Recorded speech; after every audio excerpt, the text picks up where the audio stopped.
6月第3日曜は父の日。両親への感謝の気持ちは同じはずなのに、父の日は忘れて何もしなかったなんてことありますよね。日頃の感謝の気持ちを添えて喜んでもらえたら嬉しいです。詳細は概要欄の Amazon 商品ページをご覧ください。はいどうも、ホルモン島田チャンネルのブッチャー島田です。世の中には回転寿司という寿司を安く気軽に食べられるお店がたくさんあります。いろいろなお店があって、どこのお店に行こうか迷いますよね。今日は回転寿司のネタの各社の違いを比べてみます。それでは早速やっていきましょう。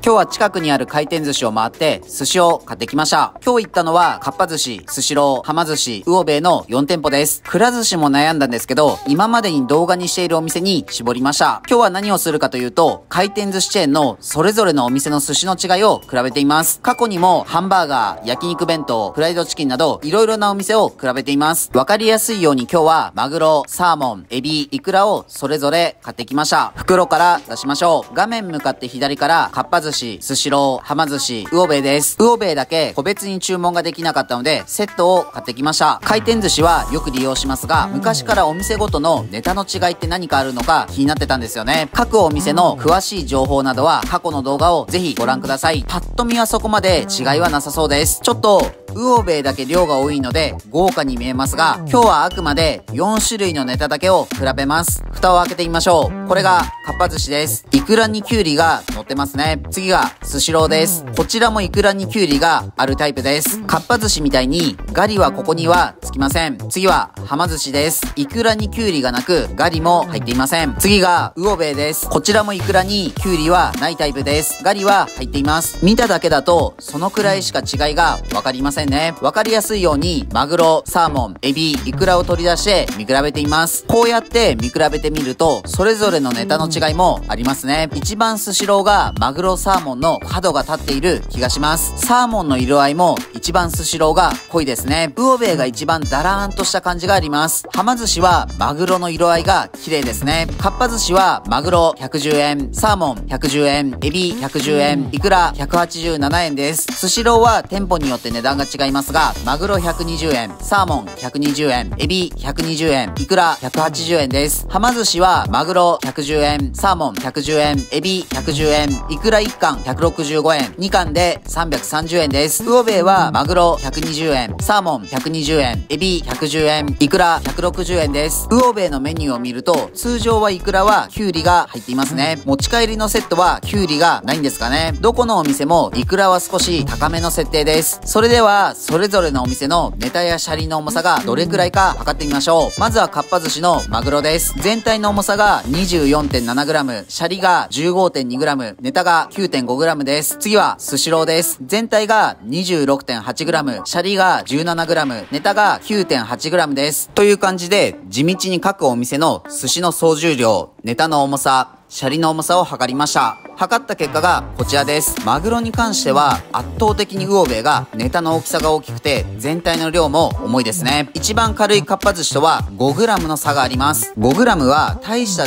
違いじゃない気がしますが、1皿2貫で 10g、10皿食べると 100g の差なのでお腹の満腹感も変わりそうですね。かっぱ寿司は値段も安いのでそこはバランスをとっていそうですね。シャリに関しては各社同じくらいのサイズ感です。次はサーモンです。同じようにどんどん測っていきます。またしても魚べいが圧倒的に量が多いですね。かっぱ寿司とは 6.4g の差があります。もちろん全てが完璧同じ重さではないと思いますが、基準としてはかっぱ寿司は小さく設定している可能性がありますね。次はエビです。結果はこちらです。こちらはかっぱ寿司が若干ネタの大きさが大きいですね。全体としてははま寿司が重いです。エビに関しては各社そこまでの差はありません。最後はイクラです。イクラはまずは全体の重さを測ります。全体としてははま寿司が重いですね。次にイクラの粒の数を数えましょう。久しぶりにホルモン島田らしさが出ていますね。最近丸くなりすぎてたかもしれませんね。まずはかっぱ寿司です。46粒です。次はスシローです。42粒です。次ははま寿司です。先の2社に比べてイクラの粒が大きい気がします。数も多いです。83粒です。最後は魚べいです。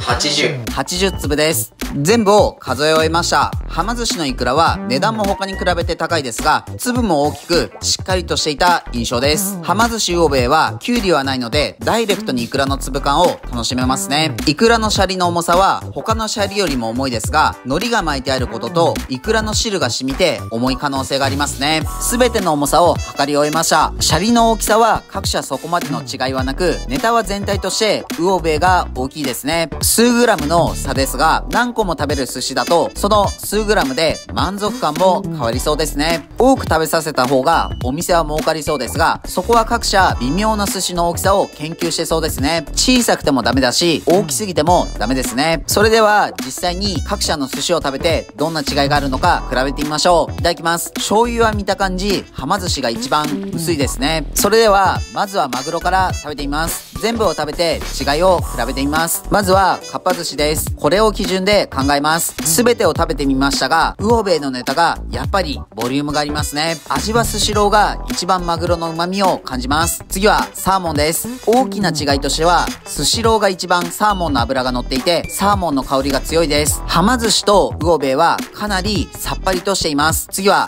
エビです。味わって比べて食べたことありませんでしたが、同じエビでも全然違いますね。スシローと魚べいがエビの味が強いです。最後はイクラです。イクラはスシローは水っぽいですね。やっぱり圧倒的にはま寿司と魚べいはイクラの量が多いので、食べた時のつぶつぶ感が違います。値段は高くなりますが、はま寿司が満足感あります。最後に各社のガリを食べ比べてみます。かっぱ寿司と魚べいはお店のガリを入れている感じで、スシローとはま寿司は個別の包装されたパックを使っています。かっぱ寿司は甘めで、スシローは生姜の辛みが強いですね。はま寿司は甘さもあり、酸味が効いています。魚べいははま寿司に似ていますね。かっぱ寿司が一番甘くて、スシローが辛いです。すべて食べましたが、味で言うと、スシローが頭一つ抜けている気がします。かっぱ寿司やはま寿司は、その分値段が抑えられているので、安さを重視するのか、味を重視するのかでも、選択は変わりそうです。魚べいは、他とはネタの大きさが差別化されています。今回4種類のネタに絞りましたが、実際お店を決めるときは、寿司の種類、サイドメニューやデザートなど、いろいろな条件を比べて、お店を決める基準になると思います。今回の検証は、あくまで参考として見てください。今日も美味しかったです。ごちそうさまでした。はい、本日の動画は以上です。最後までご視聴ありがとうございます。回転寿司の違い、いかがでしたか？業種は違えど、他のお店の工夫は見ていて勉強になります。自分たちは群馬県前橋市と高崎市で、ホルモン島田というホルモン屋をやっています。群馬には美味しいお肉を食べられるお店がたくさんあるので、もし群馬に来た際はいろいろ探してみてください。この動画がいいなと思いましたら、チャンネル登録、高評価よろしくお願いします。